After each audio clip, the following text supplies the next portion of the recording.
So I started to see some reviews yesterday from the Canadian election that were saying that the main vote that brought Carney in was the boomers who were trying to prevent Trump from making us the 51st state. And I'm not surprised by that. The boomer generation grew up with radio and television being their primary source of information. And if it wasn't on television, and if it wasn't on the radio, or if it wasn't in the newspaper, if anybody remembers those, then it wasn't true. And if it was on the radio, and if it was on the television, and if it was in the newspaper, then it had to be true. And that's not true in Canada. In Bill C-93, it was removed to be a criminal offense to post false news, because apparently that was against our Charter of Human Rights and Freedoms. Now, I don't know about you. I'm not a Supreme Court judge, and apparently this came through a Supreme Court decision.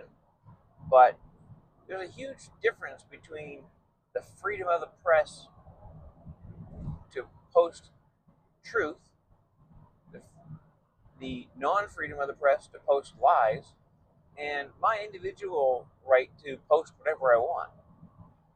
And I think that removing it from news agencies wasn't an affront to our human rights and freedoms to prevent an institution from telling lies. That's just me. But I do know that the news media was pushing a lot that Trump wanted to take over Canada and we had to fight Trump. And, CBC is a federally funded institution. So they're going to want to keep in power whoever is paying their bills. And if you want another example of something like that, take a look at Russia.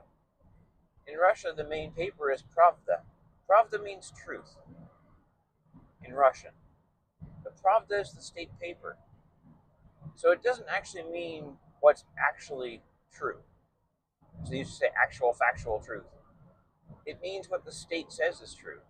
If you want to read a good story on that, it's a non-fiction story by Robert Anton Heinlein called Pravda Means Truth.